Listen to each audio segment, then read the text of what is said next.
안녕하세요. 오늘부터는 몇 강의에 걸쳐 자바스크립트의 자료형에 대해서 한번 공부해 보겠습니다.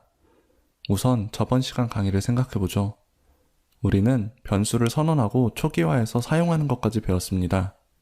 그럼 변수에는 어떤 값들을 저장할 수 있을까요? 변수에 저장할 수 있는 값의 종류를 자료형이라고 합니다. 코드를 한번 보시죠.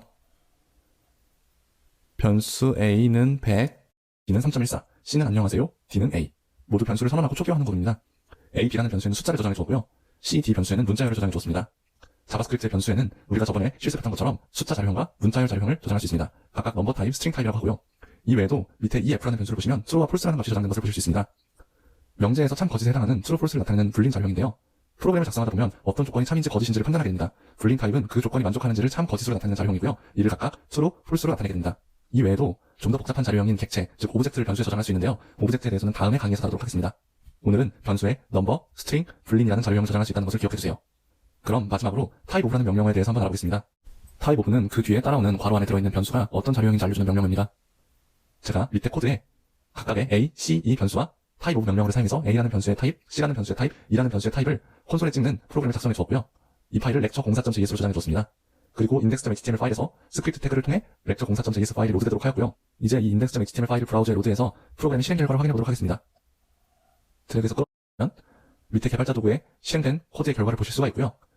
A라는 변수, 100이라는 값과 그 변수의 타입 오브 결과값, 넘버, 그리고 안녕하세요라는 변수, 그리고 그 변수의 타입인 스트링, 그리고 true라는 변수의 값과 그 변수의 타입인 불린이 출력된 것을 확인하실 수가 있습니다. 이렇게 타입 오브 명령어를 사용해서 변수의 타입을 확인할 수 있다는 점 기억해 두시면 좋겠습니다. 그리고 마지막으로 개발자 도구 사용의 팁을 하나 더 알려드리겠습니다. 개발자 도구 콘솔에서는 꼭 콘솔.로그 명령어를 사용하지 않고도 변수의 값이나 명령어의 결과를 확인할 수가 있는데요. 이렇게 A의 값을 확인할 수도 있고 타입 오브 A의 값도 바로 확인하실 수가 있습니다. 우측 방향의 값에는 입력을 의미하고 좌측 방향의 값에는 명령어에 대한 결과를 의미하는데요. 개발자 도구에서 인터랙션하는 상황에서는 변수 이름이나 명령어만 입력해도 그 값을 보여줍니다. 이를 활용하면 더 편하게 개발하실 수 있으니 참고하세요. 자, 오늘은 자료형, 그 중에서도 넘버, 스트링, 불린에 대해 배웠습니다. 타입 오브 명령을 통해 값을 확인할 수 있다는 것을 배웠고요. 그럼 다음 시간에는 자료형 중 숫자 자료형, 넘버에 대해 조금 더 배우고 유용한 명령들을 알아보겠습니다.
위한 실습 환경, 그리고 여러분이 작성한 자바스크립트 코드를 실행하는 방법, 그리고 가볍게 여러분들이 사용하기에 좋은 개발 도구들을 설명드리는 이 시간입니다.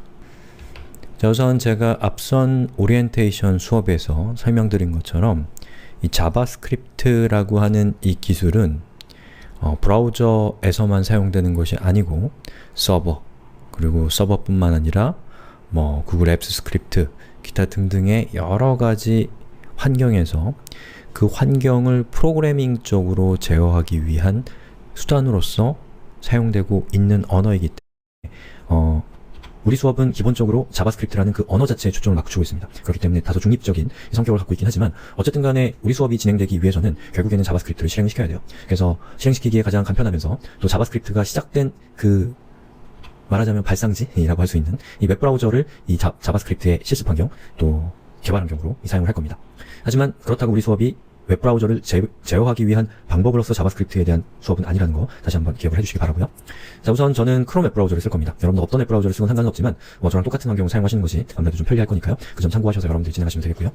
자, 이 브라우저에서 여러분이 자바스크립트를 실행하기 위해서 필요한 것은 그렇게 많지 않습니다. 일단 브라우저가 일단 갖춰져 있고요. 그 다음에 필요한 것은 자바스크립트 코드를 작성할 수 있는 에디터가 필요한데, 에디터로는 각각의 운영체제에 기본적으로 내장되어 있는 에디터를 쓰시면 됩니다.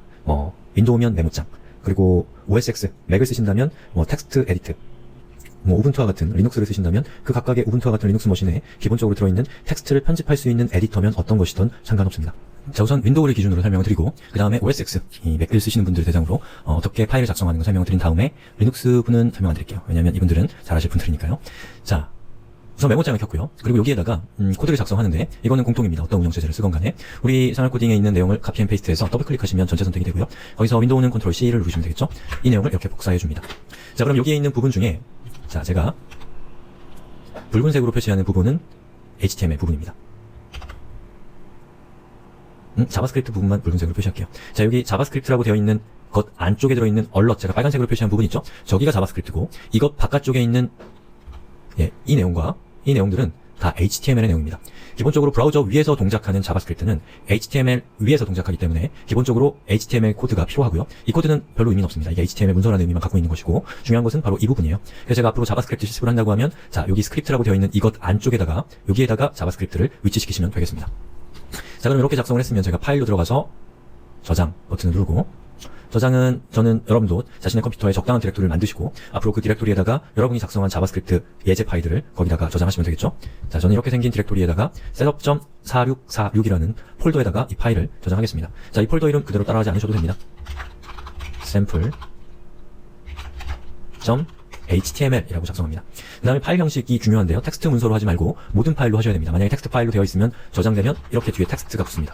우리가 원하는 게 아니죠. 그렇기 때문에 확장자는 HTML로 하시고 파일 형식은 모든 파일로 하시면 됩니다. 저는 인코딩 부분은 UTF-8 선택하신 다음에 저장 버튼을 누르고요. 그 다음에 브라우저로 다시 돌아가서 자, 파일을 열 때는 윈도우는 컨트롤 O 키를 누르시면 됩니다. 알파벳 O요. 그 다음에 방금 우리가 만든 sample.html 파일을 열었을 때 자, 이렇게 경고창이 뜨면서 숫자 1이 적혀 있으면 여러분들이 잘 따라오신 겁니다. 자, 이번에는 OS X에서 파일을 여는 법에 대해서 파일을 작성하는 법을 설명드리겠는데요. 자, 스포트라이트에서 텍스트 에디트라고 검색을 해보시면 자, 이렇게 생긴 어떤 프로그램이 뜰 겁니다. 텍스트 에디트 프로그램이 뜨는데요. 자, 여기서 파일, 뉴를 하시면 자, 이런 모양이 생길 거예요. 자, 그럼 그 중에서 여러분이 확인해야 될 부분은 바로 이 부분입니다. 여기에 이렇게 생긴 게 나오면 얘를 없애줘야 돼요. 얘를 안 없애면 불필요한 데이터가 파일에 포함되기 때문에 여러분이 원하는 결과가 나오지 않을 겁니다.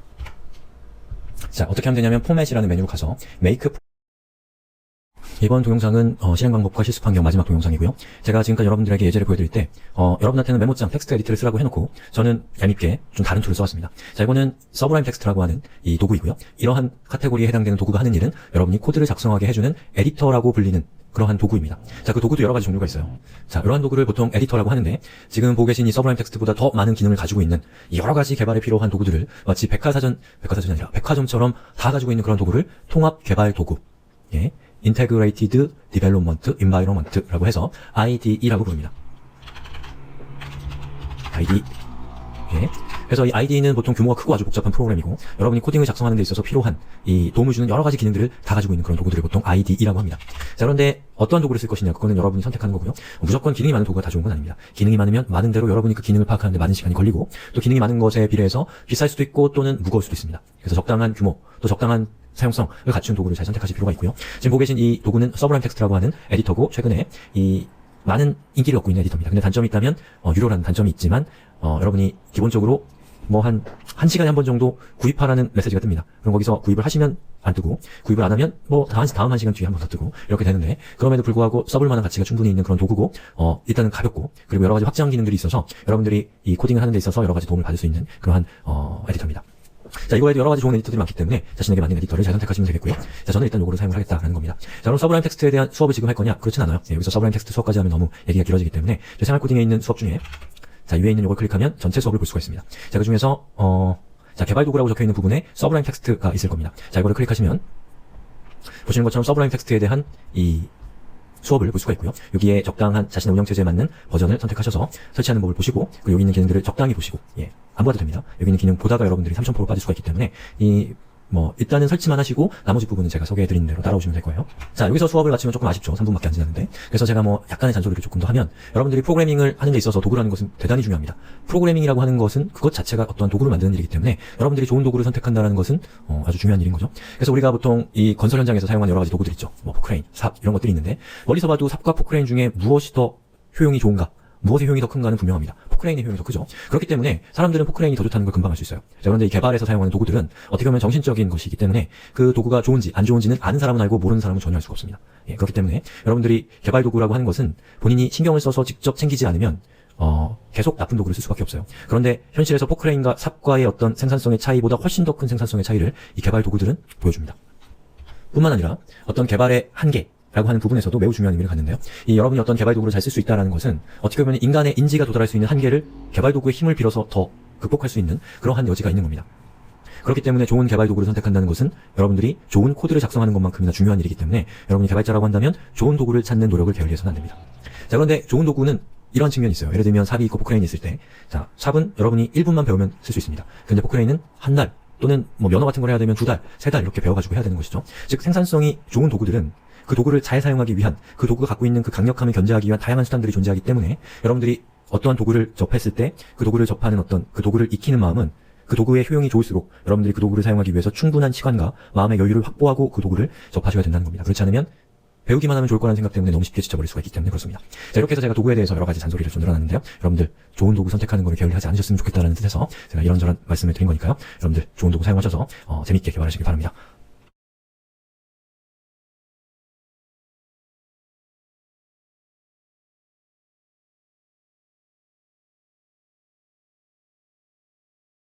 이번 시간에 살펴볼 내용은 여러분들이 파일을 직접 작성하는 게 때로는 귀찮을 때가 있습니다. 자, 그런 경우에 좀 더 손쉽게 여러분들이 자바스크립트를 실행해 볼 수 있는 방법을 소개해 드릴게요. 자, 지금 저는 크롬을 기준으로 해서 설명을 드리지만 인터넷 익스플로러나 또는 파이어폭스도 이러한 기능들이 있기 때문에 여러분들이 쓰시는 브라우저에서 얼마든지 사용할 수 있는 기능이라고 할 수가 있습니다. 자, 우선 F12키를 누르시면 자, 이렇게 크롬 개발자 도구라는 것이 뛰쳐나옵니다. 자, 단축키는 기억 못할 때가 있죠? 요거를 누르고 도구로 들어온 다음에 개발자 도구를 선택하면 이런 화면이 나옵니다. 자, OSX를 쓰시는 경우에는 자, 보시는 것처럼 뷰에 보시면 디벨로퍼라는 것이 있고요. 그 밑에 보면 디벨로퍼 툴스라는 것이 있습니다. 자, 이걸 실행시키시면 되고, 단축키는 커맨드 알트 R 누르시면 실행이 될 거예요. 자, 요 화면을 띄우시면 되겠습니다. 자, 그러면 이게 바로 개발자 도구인데요. 자, 여기에 현재 요 위에 보시면 쇼 콘솔이라고 하는 항목이 있을 겁니다. 자, 저것을 클릭하면 이렇게 뭐가 튀어나올 거예요. 자, 여기다가 이제 자바스크립트를 실행을 시키는데요. 자, 여기에는 HTML 코드 같은 게 전혀 필요 없고 그냥 순수하게 자바스크립트 코드만 작성하시면 됩니다. 자, 얼럿, 우리의 익숙한 얼럿, 헬로 월드라고 입력하고 엔터를 땅 치면 보시는 것처럼 여기에서 즉석으로 자바스크립트를 실행해 볼 수가 있습니다. 짧은 건 이렇게 하시고 긴 코드는 파일로 작성해서 작업하시는 게 더 편리하실 거예요. 그리고 지금 제가 소개해드린 이 기능은 우리 생활 코딩에, 자, 생활 코딩으로 들어와 보시면 그 중에 개발 도구 중에 크롬 개발자 도구라는 것이 있습니다. 여기 보시면 방금 보셨던 그 개발자 도구에 대한 자세한 사용법이 나와 있으니까요. 여러분들 더 알고 싶은 분들은 이 내용을 보시면 되겠고요. 한번 쭉 보시는 게 좋습니다. 이거 관련된 부분은. 그리고 한 번 작성했던 코드를 또 한 번 작성할 때는 화살표, 위로 가는 화살표를 여러 번 눌러보시면 여러분이 지금까지 작성했던 코드들의 리스트가 이렇게 출력이 됩니다. 자, 그리고 우리가 작성했었던 이 헬로 월드 경고창을 띄웠던 이거 있죠? 자, 경고창도 쓸 수 있는데 여기다 여러분이 console.log라고 하고 헬로 월드라고 이렇게 입력한 다음에 자, 이 파일을 실행을 시키면 자, 보시는 것처럼 여기 있는 헬로 월드가 이렇게 뜹니다. 즉 여러분이 작성한 코드 안에 이렇게 console.log 그리고 자, 이 다운표 꼭 찍어주셔야 돼요. 이렇게 헬로 월드라고 작성을 해서 자, 이것을 실행을 시키면 얘가 실행될 때 경고창 대신에 여기 있는 콘솔 창에 헬로 월드가 뜨게 됩니다. 왜 경고창을 안 쓰냐면 경고창을 계속 땡땡땡땡 거리면서 우리 귀찮게 하고 그러한 이유 때문에 방금 보셨던 console.log라는 것을 이용하게 되면 좀 더 편리하게 여러분이 작업한 내용을 확인할 수 있는 기능이에요. 요거는 이것과 관련된 부분이 또 등장할 때 제가 다시 한번 소개해 드릴 기회가 있을 겁니다. 자, 이렇게 해서 제가 기본적인 콘솔의 사용법을 알아봤고요. 다음 동영상에서는 여러분들이 메모장을 가지고 코딩을 할 수도 있는데 텍스트 에디터를 통해서 코딩할 수도 있지만 좀 고됩니다. 그렇게 하면. 그리고 나중에는 그렇게 하시면 안 돼요. 좋은 도구를 찾으셔야 됩니다. 그래서 제가 사용할 도구 서브라임 텍스트라고 하는 이 도구에 대해서 간단하게 소개를 해드리는 시간을 갖도록 하겠습니다. 이번 동영상은 실행 방법과 실습 환경 마지막 자, 이번 시간에는 숫자와 문자에 대한 수업인데요. 이 자바스크립트를 배우는 데 있어서 가장 기본적으로 여러분들이 아셔야 될 것은 데이터라고 하는 겁니다. 자, 데이터라는 것은 정보이고 그 정보는 프로그래밍에서 그 정보가 무엇이냐에 따라서 타입이 있습니다. 이를테면 숫자 타입, 또 문자의 타입, 그리고 기타 등등의 이 타입들이 있는데요. 그 타입에 대해서 깊게 들어가면 상당히 심도 있는 내용이 나오지만 여러분들이 지금 프로그래밍을 처음 시작하는 입장에서는 숫자와 문자 정도만 일단 하시면 됩니다. 그리고 각각의 숫자와 문자를 어떻게 연산하는가 정도만 일단은 알고 계시면 그 다음 내용으로 진행하는데 큰 어려움이 없습니다. 그리고 이러한 점이 우리가 자바스크립트를 배웠을 때 좋은 점이에요. 자바나 이런 언어들은 굉장히 깊게 일단 들어가야지만 다음 내용으로 넘어갈 수 있는 그런 어려움이 있죠.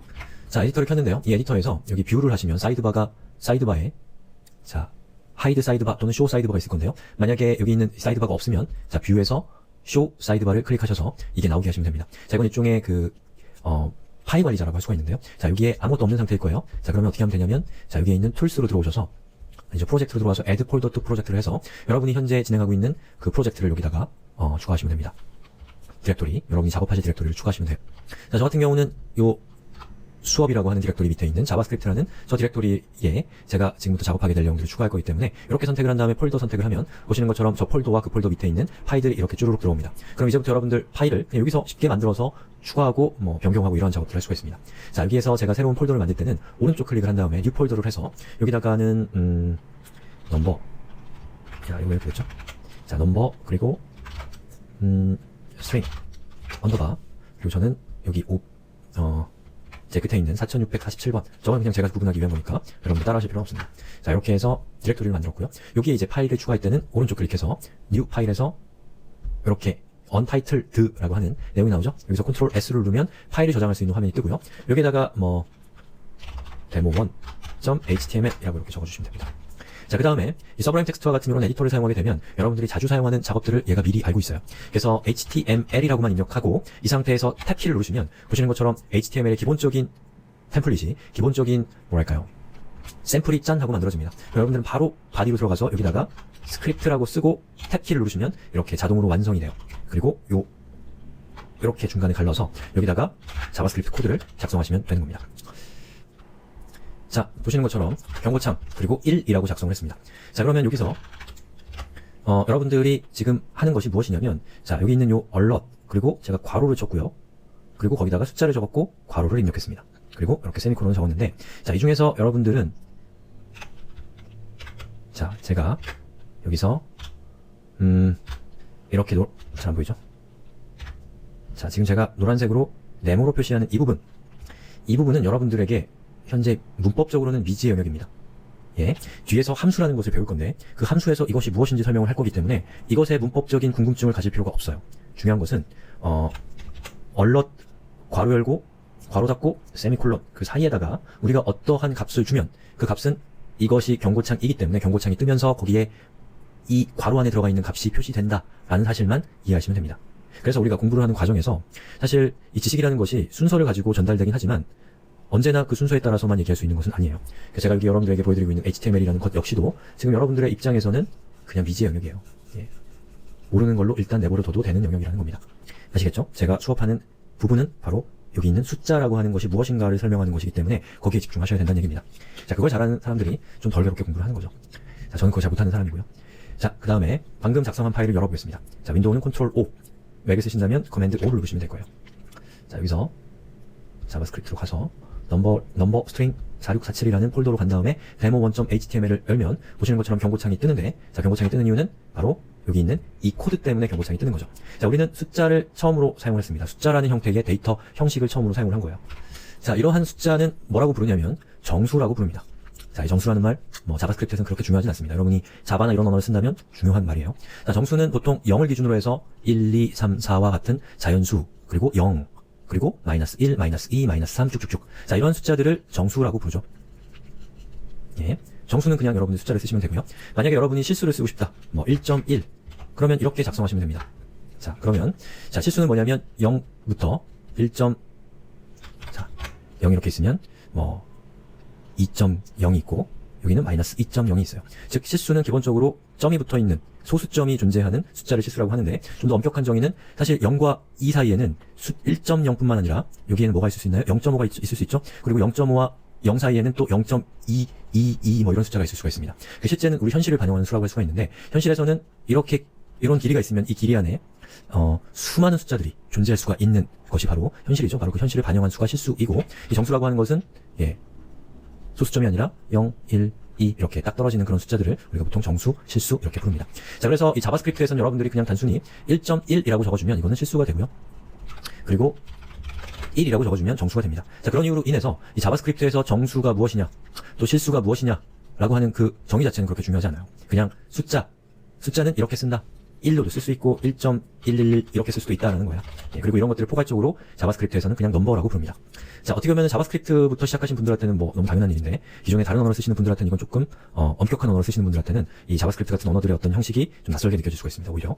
자, 그러면 숫자와 숫자를 더할 때는 어떻게 하면 되냐? 자, 이렇게 하면 더해집니다. 중간에 더하기를 붙이면 더해지고요. 만약에 소수점을 더하고 싶다 그러면 이렇게 해주면 더해져요. 자, 그래서 이것을 실행을 시켜보면, 자, 보시는 것처럼 경고창이 뜨면서 2.2가 출력이 됩니다. 어려울 게 하나도 없죠? 그리고 만약에 곱하기를 하고 싶다. 곱하기를 하고 싶을 때는 2와 8 사이에 여기다가 연산자를 놓으면 되는데요. 자, 별표를 사용하시면 됩니다. 자, 프로그래밍에서 곱하기는 X 표시가 아니라 이 별표를 씁니다. 에스테리크라고 하죠. 그래서 이 에스테리크는 숫자 8번 위에 있는 기호이기 때문에 여러분은 Shift 키를 누르고 8을 누르시면 곱하기를 사용할 수가 있어요. 자, 실행을 해볼까요? 2 곱하기 8은 16이니까 보시는 것처럼 화면에 16이 출력이 됐습니다. 자, 그러면 귀찮으니까 이번에는 콘솔을 이용해서 실행을 시켜볼게요. 자, 윈도우를 쓰시는 분은 12키를 누르시면, 컨트롤 F12키를 누르시면 콘솔이 뜨죠. 자, 여기서 제가 얼럿 하고서, 만약에 이 화면이 안 뜨면, 자, 여기 있는 요거 있죠? 요걸 누르시면 됩니다. 자, 얼럿 하고서 나누기를 할 때는 6 나누기 2 이렇게 하면 6에서 2를 나누게 됩니다. 자, 이 나누기도 우리가 알고 있는 수학에서의 나누기와는 기호가 좀 다르죠. 자, 이러한 기호를 슬래시라고 부르고요. 슬래시는 물음표 밑에 있는 기호이기 때문에 Shift를 누르지 않은 상태에서 물음표 키를 누르시면 됩니다. 자, 엔터를 쳐볼게요. 보시는 것처럼 3이 출력이 되죠. 자, 만약에 경고창을 이렇게 귀찮게 띄우는 게 불편하다 그러면 이렇게 하시면 됩니다. 콘솔 로그 6 나누기 2를 하면 보시는 것처럼 경고창 대신에 바로 이 콘솔에서 그 결과가 즉각 실행돼서 여러분들에게 이렇게 출력이 됩니다. 자, 심지어 콘솔 로그 1이라고 하면 이렇게 출력이 되는데, 여러분들 콘솔 로그 이거 귀찮으면 그냥 1이라고만 적어도 됩니다. 만약에 1 더하기 1이라고 하면 그 결과는 2죠. 2가 밑에 바로 출력이 돼요. 그리고 10 곱하기 2는 20이죠. 그 밑에 바로 20이 출력이 됩니다. 자, 그래서 콘솔 로그 여기서 작성하실 필요 없어요. 그냥 그대로 연산한 결과를 엔터를 치면 그 결과가 바로 밑에 줄에 출력되기 때문에 여러분들이 짧은 코드를 빠르게 실행시킬 때 아주 좋은 방법이라고 할 수가 있어요. 자, 그 다음에 이 프로그래밍이라고 하는 것, 또 컴퓨터라고 하는 도구는 기본적으로 계산기로 고안된 도구입니다. 그 계산기가 발전하면서 컴퓨터가 됐고, 컴퓨터가 됐기 때문에 계산기가 아니라 여러 가지 정보와 관련된 일들을 처리할 수 있게 된 것 뿐입니다. 그렇기 때문에 프로그래밍은 기본적으로 계산과 관련된 기능들을 기본적으로 많이 가지고 있습니다. 자, 그 중에서 여러분이 자바스크립트를 이용해서 여러 가지 연산을 하고 싶을 때는, 자, math라고 적어주고요. 그 다음에 이 뒤에는 그 연산의 종류에 해당되는 명령을 쓰시면 됩니다. 자, 예를 들어서 POW라고 하는 것은 제곱이라는 뜻입니다. 그래서 math.power라고 적고요. 거기에다가 3,2라고 해주면 보시는 것처럼 3의 2승, 3을 2번 제곱한 결과인 9가 출력이 되는데요. 자, 여기서 math.power, 여기 점이라는 또 새로운 무언가가 등장했는데, 자, 이거는 객체라고 하는 개념과 함께 뒤에서 살펴볼 내용입니다. 자, 이 문법적인 것 지금 모르셔도 됩니다. 자, math라고 하는 것 안에 power라고 하는 명령이 있어서 그 power라는 명령을 이용해서 여러분들이 제곱이라고 하는 것을 실현할 수 있다라는 거예요. 그래서 여기 있는 요 math라고 하는 이거 있죠? 이것은 수학과 관련되어 있는 명령들의 일종의 카테고리라고 생각하세요, 일단은. 그리고 그 카테고리에 있는 명령 중에 제곱에 해당되는 명령을 가져올 때 앞에다가 점을 썼다라는 것이고, 자, 우리가 이 명령에다가, 자, 제곱을 하는 명령에다가 입력값으로 3과 2를 주게 되면, 자, 3의 2승이라는 의미가 되면서 그 결과가 9가 된다. 이렇게 생각하시면 됩니다. 자, 문법은 우리가 차차로 배울 거기 때문에 그냥 수학과 관련된 부분은 이렇다라고만 생각하시면 됩니다. 자, 예를 들어서 math.round라고 이렇게 입력하고 10.6을 하게 되면 그 결과는 11이 됩니다. 자, round라는 것은 또 무슨 명령이냐면 이것은 반올림이라는 명령입니다. 그렇기 때문에 10.6에 반올림은 11이니까 11이 화면에 출력이 된 것이죠. 자, math.seal이라고 이렇게 입력을 하고요. 그리고 여기에는 10.2라고 하면 어떻게 되나요? 가장 가까운 그 위의 정수로 올려주는 명령이 바로 CL이라는 겁니다. 즉 10이 소수점을 가지고 있기 때문에, 자, 10보다 더 큰 정수는 11이죠. 그렇기 때문에 그 결과는 11이 되는 것이고요. 그 반대의 역할을 하는 것은, 자, math CL 대신에 플러, 자, 이거는 바닥이라는 뜻이죠. 엔터를 치면 보시는 것처럼 10이 출력이 됩니다. 즉 가까운 쪽에 있는 정수로 아래쪽 정수로 내린다는 뜻이고요. 만약에 여러분이 제곱근을 하고 싶으면, 자, 이렇게 하고서 9를 하게 되면, 자, 9의 제곱근은 3이기 때문에 결과는 3이 되는 거죠.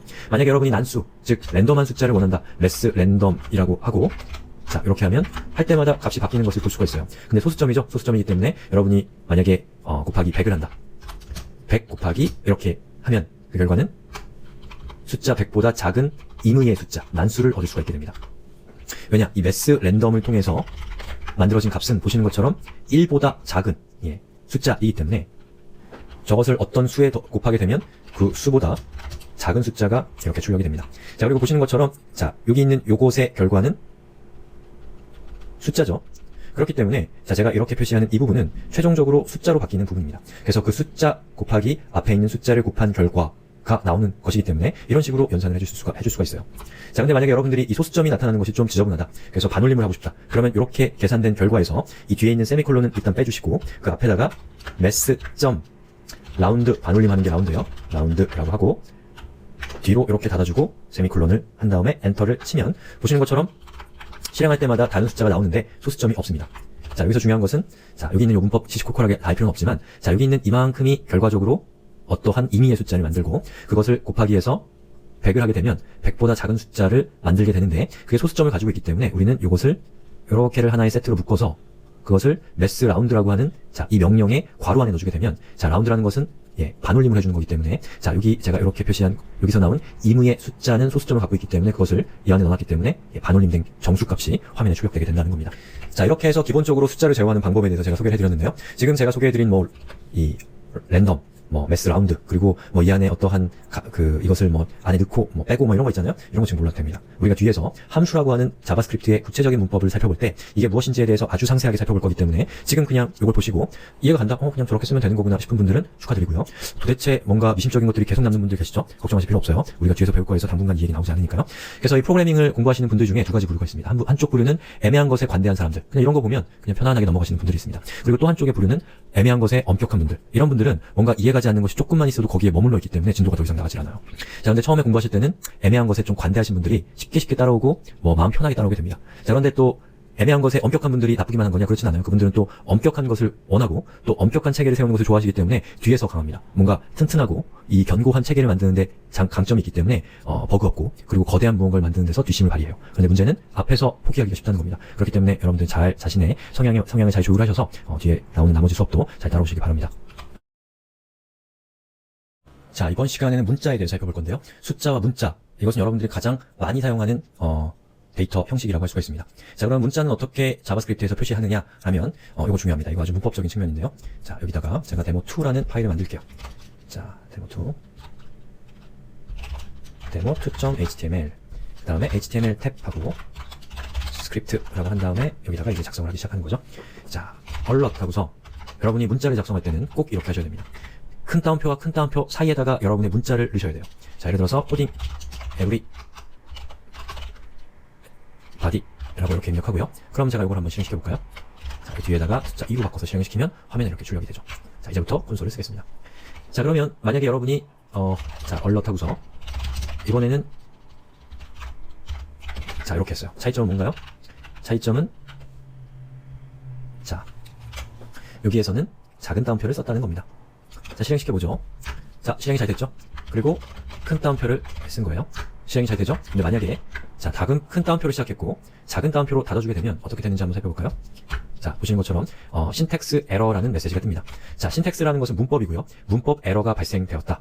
그리고 unexpected token illegal, 즉 유효하지 않은 어떠한 문장이 나왔다. 이런 뜻이죠. 자, 이건 왜 그러냐면 여러분이 문자를 작성할 때는 문자는 반드시 작은 따옴표와 작은 따옴표 사이나 큰 따옴표와 큰 따옴표 사이에다가 작성을 해야 됩니다. 자, 그럼 이 맥락에서 작은 따옴표와 큰 따옴표는 뭐냐면 이 자바스크립트를 해석하는 브라우저에게 요게 작은 따옴표가 나오면 자, 지금부터 나오는 텍스트는 문자야 라는 것을 여러분이 브라우저에게 알려준 겁니다. 이 문자를 통해서요. 그러면 브라우저는 여기 있는 걸 문자로 쭉 해석하다가 어디까지 문자를 해석하냐면 작은 따옴표가 다시 나올 때까지 해석하는 겁니다. 근데 여러분이 큰 따옴표로 시작해서 쭉 가다가 작은 따옴표로 끝나면 이 브라우저 입장에서는 아직 문자가 끝나지 않았는데 괄호가 나온 셈이기 때문에 자, 이렇게 문법 에러를 발생시키는 겁니다. 자, 그러면 이렇게 하면 어떻게 될까요? 자, 이것은 완전히 유효한 그러한 문법인데요. 왜 그러냐면 큰 따옴표로 시작해서 문자가 쭉 시작이 되죠. 그리고 작은 따옴표가 나오면 이것은 이 맥락에서는 이 문법적인 요소가 아니라 그냥 정보입니다. 작은 따옴표라는 문자일 뿐이에요. 그리고 큰 따옴표가 나오면 여기서 비로소 문자가 끝나기 때문에 큰 따옴표와 큰 따옴표 구간 사이에 있는 이 부분이 출력된 결과가 이것인 거죠. 그래서 작은 따옴표가 저렇게 화면에 출력이 된 겁니다. 아시겠죠? 자, 그러면 여러분이 만약에 이 코딩 에브리바디라고 하는 이 텍스트 안에 이고잉 어퍼스트로피 S 이렇게 해서 자, 작은 따옴표를 쓰고 싶으면 큰 따옴표와 큰 따옴표 사이에 작은 따옴표를 위치시키면 그러면 이것은 유효합니다. 그리고 반대로 작은 따옴표와 작은 따옴표 사이에 이렇게 큰 따옴표를 하는 것도 유효해요. 자, 그런데 여러분이 어떠한 이유로 인해서 작은 따옴표와 작은 따옴표 사이에 작은 따옴표를 넣고 싶을 수가 있어요. 자, 그런 경우에는 이 경우에는 어떻게 되나요? 자, 문자와 문자는 얘와 얘 사이에 있는 이 부분만 문자인 것이고요. 이 뒤에 있는 것은 문자가 아닙니다. 그리고 문자가 시작되는데 뒤에 아무것도 없기 때문에 자바스크립트 입장에서는 뭐 하자는 거지? 라는 생각을 하게 되는 거죠. 그래서 이건 에러가 발생을 합니다. 자, 이런 경우에는 어떻게 하면 되냐면 자, 여기에 있는 요 작은 따옴표 앞에다가 우리가 특수한 기호인 역슬래시를 이렇게 해주면 됩니다. 자, 실행을 해볼게요. 자, 보시는 것처럼 이고잉 어퍼스트로피 S가 자, 출력된 것을 볼 수가 있습니다. 자, 여기 이 맥락에서 여기에 있는 요 역슬래시라고 하는 것은 무엇일까요? 자, 요거는 슬래시입니다. 그리고 이것은 역슬래시예요. 그리고 역슬래시는 기호에서는 자, 키보드 상에서는 예, 지우는 키 그리고 엔터 키 사이에 보시면 자, 역슬래시 그리고 이렇게 원화 표시가 되어 있는 거 보이시나요? 바로 이 키를 여러분이 누르시면 그게 역슬래시입니다. 자, 그럼 역슬래시는 뭐냐면 역슬래시는 아주 특별한 용도로 사용되기로 약속되어 있는 기호입니다. 그래서 역슬래시 뒤에 있는 어떠한 기호는 예, 이게 해석될 때 자, 이걸 보면 이제 자바스크립트 엔진은 이제부터 문자가 오는구나 라고 해석하고 역슬래시가 나오면 역슬래시가 나왔으니까 역슬래시 바로 뒤에 있는 문자 하나는 그냥 정보로서 한다라는 약속이 되어 있는 겁니다. 그렇기 때문에 역슬래시 바로 뒤에 있는 이것은 예, 문자의 시작과 끝을 의미하는 어떠한 특수한 기호가 아니라 그냥 문자 따옴표로 해석이 되기 때문에 예, 브라우저는 이것을 문자로 해석하고 쭉 가다가 역슬래시가 나왔는데 이것은 앞에 슬래시 이 따옴표가 나왔는데 이것은 앞에 슬래시가 없기 때문에 문자는 여기서 끝나는구나 라는 것을 알 수가 있게 되는 것이죠. 자, 그 상태에서 실행을 하면 보시는 것처럼 잘 실행이 됩니다. 자, 이러한 역슬래시 뒤에다가 이렇게 따옴표를 위치시키는 것을 뭐라고 하냐면 escape 한국어로는 도망, 탈출 이런 뜻인 거죠. 무엇이냐면 얘가 원래 가지고 있었던 임무로부터 도망을 시킨다, 탈출을 시킨다. 그래서 얘를 예, 문자와 문자의 구획을 정의하는 그런 역할이 아니라 그냥 문자로 역할을 해제시키는 것이라는 의미에서 escape라는 말을 쓰는 겁니다. 자, 한 가지만 더 살펴보고 이번 동영상은 마무리할게요. 자, 여기서 제가 숫자 1이라고 하는 것과 자, 따옴표 1이라고 하는 것이 같은 데이터 형식일까요?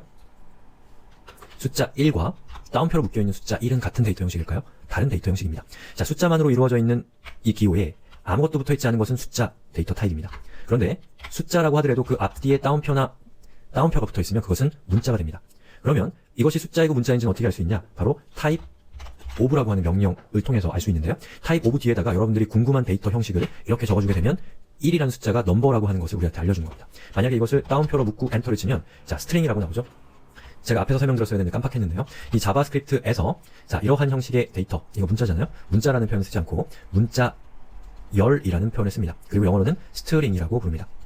자, 문자열이라는 말을 왜 쓰냐면 자, 여기에 있는 요거 하나는 문자지만 자, A 하나는 문자죠. B, C, D, E, F 이런 것들은 이 프로그래밍에서 하나의 문자가 아니라 여러 개의 문자가 이렇게 결합되어 있기 때문에 이러한 것들을 통틀어서 문자들의 모임, 집합이라는 뜻에서 문자열이라고 하고 영어로는 스트링이라고 부릅니다. 자, 시간이 좀 많이 됐네요. 한 10분이 지났는데요. 자, 여기서 한번 끊고 다음 동영상에서 이 문자를 연산하는 법에 대해서 좀 더 구체적으로 살펴보겠습니다. 자, 우리가 앞선 수업에서 이 문자를 어떻게 표현하는가 또 문자를 어떻게 구분하는가라고 하는 이 부분에 대해서 알아봤는데요. 이번에는 문자와 관련된 조금 더 많은 얘기를 해보도록 하겠습니다. 자, 만약에 여러분들이 여러 줄을 표시하고 싶다라고 하면 어떻게 하면 될까요? 자, 무슨 말이냐면 자, 우리 예제를 열고 자, 제가 여기 코딩 에브리바디라고 적었죠? 그리고 이걸 실행을 시키면 보시는 것처럼 한 줄에 표시가 됩니다. 근데 만약에 여러 줄로 이걸 표시하고 싶다라고 하면 이렇게 하시면 돼요. 자, 여기 코딩 에브리바디라고 되어 있는 부분 뒤에다가 역슬래시 n이라고 하는 특수한 기호를 작성하시고 그리고 실행을 시키시면 코딩 줄 바꾸고 everybody라는 메시지가 이렇게 뜨죠. 자, 이 맥락에서 이 역슬래시라고 하는 것과 n이라고 하는 문자를 결합을 시키게 되면 이것은 내부적으로 어떠한 의미로 사용되기로 약속이 되어 있냐면 줄바꿈 이라는 의미로 사용되도록 약속이 되어 있습니다. 그래서 이 자바스크립트가 이것을 해석하는 과정에서 코딩 에브리바디 뒤에 역슬래시 n이 나오게 되면 줄바꿈이네 하고서 줄바꿈에 해당되는 어떠한 일을 하게 되는 것이고 그 뒤에 있는 내용을 그 다음 줄에다가 표시하게 되는 겁니다. 자, 그래서 나온 결과가 이렇게 출력이 되는 거예요. 그리고 만약에 문자와 문자를 결합하고 싶을 때는 어떻게 하면 되냐? 자, 이렇게 하면 문자죠? 이렇게 하면 문자입니다. 자, 문자의 시작과 문자의 끝이 있어서 요만큼이 하나의 문자, 열. 자, 자바스크립트에서는 문자열이라는 표현을 그냥 씁니다. 자, 요것은 이만큼이 문자열이죠. 자, 그럼 이 두 개를 결합한 결과를 출력하고 싶을 때는 어떻게 하면 되냐? 더하기 연산자를 쓰면 됩니다. 그러면 앞에 있는 문자열과 뒤에 있는 문자열을 더해서 마치 하나인 것처럼 표시를 해주는 거예요. 자, 이걸 한번 실행을 시켜볼까요? 자, 더하기를 이렇게 입력하고 실행시키면 보시는 것처럼 코딩 everybody가 나오는데 줄바꿈, 자, 띄어쓰기가 없죠. 왜냐하면 그냥 더하기를 했기 때문에 그렇습니다. 만약에 띄어쓰기를 하고 싶다면 뭐 여러 가지 방법이 있겠지만 그 중에 하나는 이 사이에 자, 이렇게 공백 문자를 추가시키는 거예요. 자, 그러면 실행시켜보면 이렇게 코딩 띄우고 everybody가 나오네요. 자, n이 왜 나왔죠? 자, 여기 이상한 문자가 들어가 있네요. 자, 그러면 이러한 맥락에서 우리 한번 생각해 봅시다. 자, 1은 숫자입니다. 이것은 문자예요. 자, 그러면 1과 1을 더한 결과는 뭘까요? 2이죠. 문자 1과 문자 1을 더한 결과는 뭘까요? 1이 되는 거죠. 왜 그런지 알겠죠? 숫자를 더하는 것과 문자를 더하는 것은 똑같이 더하기라는 연산자를 쓰지만 예, 그 결과는 얘는 숫자를 더하는 연산자고 얘는 문자를 더하는 연산자이기 때문에 그 결과는 완전히 다른 결과를 갖기 때문에 여러분이 숫자와 문자라는 것을 잘 구분하실 수가 있어야 됩니다. 자, 그리고 자바스크립트에서는 문자와 관련된 여러 가지 기능들을 제공을 하는데요. 자, 예를 들어서 여러분이 코딩 every body라는 문자열이 이렇게 있을 때 이 문자열 뒤에다가 점 length라고 하게 되면 어떻게 되나요? 16이 표시가 됩니다. 자, 이 16은 여기 있는 이 문자들이 16개라는 뜻입니다. 만약에 여러분이 여기다가 코드라고 하고 length라고 하면 4가 출력되죠? 그것은 저 문자가 4글자로 되어 있다라는 뜻이에요. 바로 이러한 기능들을 이용해서 여러분이 어떤 문자에 몇 개의 숫자가 있는가 이러한 것들을 알아낼 수가 있다는 것이죠. 자, 그리고 여기 밑에 보시면 링크가 있습니다. 자바스크립트 사전. 이건 생활코딩에서 제공하는 한글화된 자바스크립트 사전인데요. 자, 여기에 있는 클라이언트 밑에 보시면 자바스크립트 밑에 자바스크립트 사전이라고 하는 이 모듈이 코스가 있는데요. 자, 여기 스트링이라고 되어 있는 거 보이시죠? 이것은 문자열과 관련되어 있는 명령어들의 리스트입니다. 그리고 밑에 보시면 매스 있죠? 이 매스는 숫자와 관련된 명령어들의 리스트인데 여러분들이 지금 단계에서는 여기 있는 명령들을 찾아서 자기가 필요한 것을 얻어내는 것이 쉽지는 않을 겁니다. 왜냐하면 문법적인 것들에 대한 트레이닝이 아직 다 끝나지 않았기 때문에 그렇습니다. 하지만 저는 여기 있는 요 기능들을 이용해서 여러 가지 방법으로 문자를 여러분들이 가공할 수 있다는 것을 보여드리기 위해서 몇 가지를 한번 써볼 생각이에요.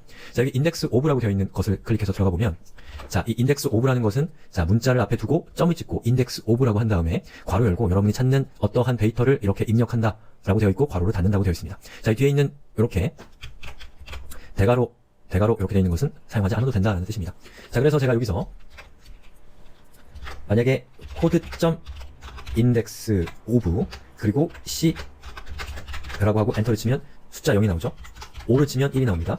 D를 치면 2가 나오고요. 2를 치면 3이 나옵니다. 자, 규칙성을 발견하셨나요? 자, 앞에 있는 이 코드라고 하는 이 정보를 첫 번째 자리는 0, 1, 2, 3 이렇게 해서 여러분이 index of에다가 입력한 어떠한 값이 2라고 한다면 이 앞에 있는 문자열에서 바로 이 3에 해당되는 정보가 여러분이 찾는 2라고 하는 정보와 같다라는 것을 자바스크립트가 알려주는 거예요. 그래서 이러한 것들을 이렇게 조합하고 저렇게 조합해서 결국에 하나의 프로그램이 만들어지는 겁니다. 자, 이렇게 해서 이 숫자, 문자가 무엇인가에 대해서 제가 설명을 드렸는데요. 자, 이것만으로는 좀 지루하죠. 뭔가 효용도 잘 안 느껴지고요. 예, 저도 잘 알고 있습니다. 여기는 조금 지루하게 넘어갈 수밖에 없는 구간인데 이 뒤에 가면 점점 더 여러분이 이렇게 프로그램을 만드는 거구나 라는 것에 대한 구체적인 느낌을 갖게 될 거니까요. 조금 지루하더라도 꼭 필요한 내용이니까 좀 인내심을 가지고 잘 따라오셨으면 좋겠네요. 예, 이번 시간에는 변수라고 하는 이 주제에 대해서 알아보겠습니다. 자, 변수는 영어로는 variable이라고 하고요. 예, 바뀔 수 있다 뭐 이런 뜻이죠. 그래서 문자나 숫자 같은 값을 담는 일종의 그릇, 뭐 영어로는 컨테이너라고 하죠. 이 값을 유지할 필요가 있을 때 사용을 합니다. 그러니까 여기에 담겨진 값은 또 다른 값으로 바뀔 수 있기 때문에 변하는 것이 가능한 이란 뜻으로 변수라는 의미를 사용을 하는 것이죠. 그래서 이 변수를 우리가 그 사람이 사용하는 언어에서 비슷한 것을 찾아보려면 뭐 대명사와 비슷한 역할을 한다고 할 수가 있을 겁니다. 자, 자바스크립트에서 변수를 사용할 때는 variable에서 앞쪽에 있는 글자만 일단 var이라고 하는 키워드를 사용을 하고요. 이 키워드는 변수를 선언하겠다는 것을 의미합니다. 자, 그래서 요 밑에 있는 요것처럼 var a는 1이라고 하면 여러분은 a라는 이름을 가지고 있는 변수를 생성을 한 겁니다. 자, 이 앞에 있는 이 var이라고 하는 것은 생략 가능합니다. 그런데 이것을 생략할 때는 얘를 왜 생략하는가라는 것에 대해서 여러분들이 분명히 알고 있는 상태에서 생략을 하셔야 됩니다. 그렇지 않다면 생략하지 말고 그냥 var을 앞에다가 쓰고 그 뒤에다가 변수의 이름을 적어주시는 것이 좋습니다. 자, 이 var이 정확하게 어떤 의미인지는 우리 뒤에서 유효범위라고 하는 것을 살펴보면서 같이 이야기해 볼 기회가 있을 겁니다. 자, 그러면 변수를 한번 사용을 해볼까요? 자, 저는 그냥 크롬 개발자 도구를 이용해서 변수를 사용해 보겠습니다. 자, 여기에다가 var a는 1이라고 하고 제가 경고창으로 A를 화면에 출력해보면 보시는 것처럼 A를 경고창에 출력하니까 1이 출력됐죠? 자, 이 A가 바로 1이라는 뜻인데 그러면 A가 1인 이유는 바로 이 값이 얘를 통해서 얘로 갔기 때문에 그런 거죠. 자, 그럼 얘가 변수라고 한다면 A의 값을 우리가 바꿀 수 있어야겠죠? 자, 그러면 A를 이번에는 10이라고 하고 경고창으로 A를 입력하고 엔터를 땅 치면 보시는 것처럼 10이 됐습니다. 즉 A라고 하는 저것은 어떠한 값을 담는 그릇이고 그 그릇 안에는 다른 어떠한 값도 담길 수가 있기 때문에 그 그릇이 담을 수 있는 값은 계속해서 바뀐다라는 것이죠. 자, 당연히 이 변수를 이용해서 연산을 할 수 있습니다. A는 1이고 그리고 B는 2라고 했을 때 얼럿 A 더하기 B를 하게 되면 A와 B를 더하죠. 자, A에 담겨있는 값은 현재 1이고 B에 담겨있는 값은 현재 2잖아요. 그래서 1과 2를 더한 결과는 3이 되기 때문에 자, 이것을 실행을 시키면 보시는 것처럼 3이 화면에 출력이 됩니다. 그리고 제가 A의 값을 2로 바꾼 다음에 아까와 똑같은 코드를 사용을 하게 되면 이번에는 A가 2, B가 2이기 때문에 4가 화면에 출력되는 것이죠. 자, 이 코드상에서 이 부분은 얘의 결과가 2라는 것을 제가 여러분들에게 도움말로 제공을 한 거고요. 자, 이것은 얘의 결과가 3이라는 걸 도움말로 제공한 것일 뿐, 이 브라우저에 의해서 얘는 무시가 됩니다. 자, 이거에 대해서는 제가 뒤에서 살펴볼 거니까 여러분들 이거 너무 신경 쓸 필요 없습니다. 자, 우리가 수학에서 변수라는 것은 그 안에 숫자가 들어가기 때문에 이 변수라는 말을 쓰는 거겠지만 이 프로그래밍에서 변수라는 말을 쓰는 것은 뭐 그냥 관습적인 이유라고 볼 수가 있습니다. 그 변수 안에는 숫자뿐만 아니라 문자도 들어갈 수 있어요. 또는 어떠한 형태의 데이터라고 하더라도 그 변수 안에는 담길 수가 있다라는 것도 여러분들이 기억을 해주셔야 됩니다. 자, 그래서 제가 여기 적어놓은 것처럼 숫자만 들어가는 것이 아니라는 것을 보여드리기 위해서 제가 예제를 하나 작성을 해보겠습니다. 자, var first는 코딩 이라고 했죠. 자, 여기 밑에 있는 undefined라는 것은 무시하세요. 자, 그 다음에 제가 allot first 더하기 띄우고 everybody라고 하게 되면 어떻게 될까요? 네, 이렇게 되죠. 아시겠죠? 즉 변수 안에는 숫자뿐만 아니라 문자도 들어갈 수 있다라는 거죠. 그리고 여러분들이 변수를 선언할 때 처음 선언할 때는 이렇게 first 앞에다가 발을 붙여줬는데 그 다음부터는 발을 앞에다 붙여주시지 않아도 됩니다. 코딩 한글로 쓸 수도 있죠.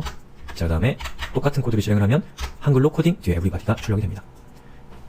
자, 처음 변수를 사용할 때는 앞에다가 var을 붙여주고 그 다음부터 사용할 때는 이미 변수를 우리가 만들었기 때문에 그 다음부터는 여러분들이 var이라는 것을 사용하지 않아도 된다는 겁니다.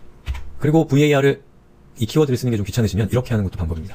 자, var을 한 번 쓰고 a는 코딩, 콤마, 그리고 b는 everybody 이렇게 하고 엔터를 치면 자, allot a 플러스 b는 코딩 everybody가 출력되는 것을 볼 수가 있죠. 자, 이렇게 해서 변수에 대한 기본적인 사용법에 대해서 살펴봤습니다. 자, 그럼 이번 시간에는 도대체 변수를 왜 쓰는가 라는 것에 대해서 같이 생각해 보도록 하죠. 자, 변수라는 것은 코드의 재활용성을 높여줍니다. 자, 지금 제가 이야기한 이 재활용성이라고 하는 것은 여러분들이 좋은 코드를 작성하는 데 있어서 가장 중요한 키워드입니다. 앞으로 아주 무수히 많은 재활용성과 관련된 컨셉들에 대해서 여러분들이 경험하게 될 겁니다. 자, 예를 들어서 100이라는 숫자에다가 10을 더해요. 그리고 그 결과를 화면에 출력하고요. 그리고 거기에다가 다시 10을 나눈 후에 그것을 다시 화면에 출력하고 거기서 10을 빼고 역시 화면에 출력한 다음에 거기에다가 10을 곱하고 화면에 출력해야 된다고 하면 이런 식으로 코드를 작성하면 될 겁니다. 100 더하기 10 하고서 allot을 하고요. 그리고 100 더하기 10이라고 하는 기존의 그 값을 그대로 입력한 상태에서 나누기 10을 해준 다음에 allot을 해주고 그 다음에 100 더하기 10 나누기 이렇게 해갖고 여기까지 이렇게 하게 되면 우리가 위에서 얘기했던 이 소기의 목적을 달성할 수가 있는 겁니다. 자, 그런데 처음 시작할 때 사용했었던 이 100이라고 하는 이 숫자를 수정할 필요가 없다면 별 문제가 없는 코드인데 만약에 여기 있는 이 100이라고 하는 숫자를 여러분이 수정해야 된다 라면 어떻게 해야 될까요? 그러면 이 각 단계에 있는 100이라고 하는 숫자를 여러분들은 일일이 다 수정을 하셔야 될 겁니다. 자, 반면에 변수를 한번 사용을 해볼까요? 자, 코드는 좀 길어진 감이 있지만 결과적으로 이게 더 효율적인 코드입니다. 자, 보시는 것처럼 이 변할 수 있는 값을 a라고 하는 변수로 처리를 하는 거죠. 왜냐하면 이 초기값, 이 100이라고 하는 숫자는 바뀔 수 있다는 것을 우리가 알고 있기 때문에 그런 경우에는 여러분들은 변수에다가 그 값을 담아 놓는 겁니다. 자, 그 다음에 a 더하기 10을 한 다음에 그것을 a라는 변수에 다시 담아요. 그럼 어떻게 되나요? 자, a에는 100이 들어가죠? 그리고 100과 10을 더합니다. 그러면 110이 되죠. 그러면 이 a의 값은 현재 110이 되는 거예요. 자, 그 상태에서 경고창을 띄우면 110이 화면에 출력이 될 겁니다. 자, 그 다음에 a 나누기 10을 하게 되면 a에 현재 담겨있는 값은 110이기 때문에 자, 110 나누기 10을 하면 그 결과는 11이기 때문에 이 a라고 하는 변수의 현재 값은 11이 됩니다. 자, 이것을 출력하면 경고창에는 11이라는 숫자가 출력이 될 거죠. 자, 그 다음에 a 빼기 10을 하게 되면 현재 a는 11이기 때문에 11 빼기 10을 하면 1이죠. 그러면 이 a의 값은 현재 1이 되고 이것을 실행하면 화면에 1이 출력이 될 겁니다. 자, 거기에다가 다시 곱하기 10을 하고 그것을 화면에 출력하니까 10이 되겠죠. 자, 그런데 여기까지는 뭐 별게 아닙니다. 그런데 어떠한 이 요구사항에 의해서 어떠한 필요에 의해서 우리가 처음에 사용했던 이 100이라고 하는 숫자를 1000으로 바꿔야 된다. 또는 만으로 바꿔야 된다고 하면 여러분은 이 아래쪽에 있는 이 코드 있죠. 이 코드에 대해서는 여러분이 수정할 필요가 없습니다. 여러분은 제일 위에 있는 이 코드, 이 파란색으로 강조된 코드 영역만 여러분은 수정하시면 되는 거라는 거죠. 자, 여러분이 프로그래밍이라는 것은 결국 코드를 작성하는 것인데 여러분이 코드를 작성할 때 항상 신경 써야 되는 것은 이 그 코드상에서 어떠한 필요에 의해서 변할 수 있는 영역, 자, 여기는 변할 수 있는 영역입니다. 그리고 변하지 않는 영역을 여러분들이 이렇게 잘 구분을 해서 이렇게 구획으로 분리시켜 놓는 것이 훨씬 더 유리합니다. 왜냐하면 변할 수 있는 부분이 군데군데 들어가 있다면 여러분은 그 변해야 되는 부분들을 군데군데 찾아야 되는 거예요. 그러면 그 과정에서 빠뜨리는 것들이 많이 생길 수가 있고 그건 무슨 얘기냐면 그 코드는 또 그 프로그램은 버그가 일어날 확률이 높다라는 것을 의미하는 것이고 자, 그러한 코드를 우리는 뭐라고 하냐면 유지보수, 유지하고 보수하는 것이 어려운 코드이다 라고 얘기를 하고, 그러한 코드를 좋지 않은 코드라고 이야기하는 겁니다. 자, 지금 우리가 살펴본 이 코드들, 이 두 가지의 코드를 비교해보면, 자, 위쪽에 있는 코드와 아래쪽에 있는 코드, 심지어 아래쪽에 있는 코드가 더 길기까지 하기 때문에 여러분이 변수를 사용하는 이유에 대해서 크게 공감하지 못할 수도 있습니다. 그런데 만약에 여러분이 수정해야 되는 코드가 이렇게 4줄이 아니라 만약에 1000줄이라면 또는 10,000줄이라면, 그리고 여기 있는 코드가 이렇게 보기 좋게 모여있는 것이 아니라 프로그램 군데군데에 막 흩어져 있다라고 한다면 점점 더 인간의 능력으로는, 인간의 인지 능력으로는 어렵거나 불가능한 상황까지 가기 때문에 이러한 변수와 같은 수단들이 중요해지는 겁니다. 그래서 처음 프로그래밍을 시작하시는 분들이라고 한다면 이 변수가 왜 필요한가라는 그 효용에 대해서 여러분들이 머리로는 이해할 수 있지만 이 가슴으로 공감하기는 좀 어려울 수가 있습니다. 그런 것들은 어차피 프로그래밍을 하는 과정에서 그 프로그램이 비효율적으로 작성됐을 때 경험하게 될 여러 가지 막장들, 그런 것들 때문에 충분히 절망한 다음에야 정말로 가슴으로 느낄 수 있는 거긴 하지만, 어쨌든 저는 최선을 다해서 여러분들이 비효율적인 코드를 짰을 때 직면하게 될 어려움들 같은 것들에 대해서 이 다음 시간에도 계속해서 여러분들에게 소개를 드리려고 하니까요. 머리로만 이해하려고 하지 마시고 상상력을 발휘해서 그런 잘못된 코드를 앞에 있는 개발자라는 생각을 하면서 공부를 하셔야지만 좀 더 이러한 어떤 프로그래밍의 수단들에 대해서 흥미를 가지고 재미있게 공부하실 수가 있을 겁니다. 자, 이렇게 해서 우리가 변수까지 배웠는데요. 사실 변수만 놓고 보면 그렇게 효용이 많이 느껴지진 않아요. 이것도 효용이라면 효용이겠지만, 하지만 이 변수라는 것은 앞으로 우리가 배우게 될 반복문, 조건문, 함수, 이러한 것들과 결합되게 되면 아주 매우 중요한 역할을 하는 것이 바로 변수입니다. 자, 이렇게 해서 변수에 대한 내용은 마무리를 하고요. 그리고 우리가 이번 시간에 살펴봤던 내용 중에 이 문법적인 요소들, 여기 있는 이렇게 생긴 기호, 그리고 제가 위에서 살펴봤던, 자, 이게 무엇인가, 이런 문법적인 것들에 대해서 다음 동영상에서 소개를 드리고 이번 시간은 마무리를 할게요. 자, 이번에 살펴볼 것은 주석에 대해서 살펴볼 건데요. 자, 주석, 한국어로는 주석이라고 하고요. 그리고 영어로는 코멘트라고 합니다. 자, 이 상태, 이 코드를 제가 브라우저에서 한번 실행을 시켜볼게요. 자, 이렇게 실행을 시키긴 했는데 별로 달라진 게 없죠. 그러네요. 자, 개발자 도구를 켜보면 보시는 것처럼 이렇게 빨간색으로 표시가 되는 것은 뭔가 이 코드에 오류가 있다는 것을 보여주는 겁니다. 그래서 이러한 개발자 도구를 사용하지 않으시면 오류가 있어도 오류가 어디에 있는지, 오류가 있는지 이런 것들을 놓칠 수가 있습니다. 그래서 이런 개발자 도구와 같은 이런 것들이 굉장히 중요한 역할을 해요. 그리고 옆에 demo 1.html 그리고 8이라고 적혀 있는 것은 demo 1.html이란 파일에서 이러한 에러가 발생하고 있다라는 뜻이고, 뒤에 있는 숫자 8은 8번째 줄에서 발생하는 오류라는 뜻입니다. 자, 이것을 클릭해보면 여기 있는 8이라고 적혀 있는 걸 클릭해보면, 자, 8을 클릭해볼게요. 보시는 것처럼 오류가 발생하고 있는 소스 코드를 찾아서 어디에서 오류가 발생하는지를 이렇게 노란색으로 잠깐 표시를 해주죠. 바로 이 부분에서 문법적인 오류가 있다. 자, 신텍스 에러가 발생했다라는 것이고, 기대하지 않았던, 유효하지 않은 어떠한 내용이 나와있다라는 그런 뜻인 거죠. 자, 이것은 왜 그러냐면, 자, 주석, 코멘트라고 하는 이것은 자바스크립트의 문법에서 어긋나는 거기 때문에 그렇습니다.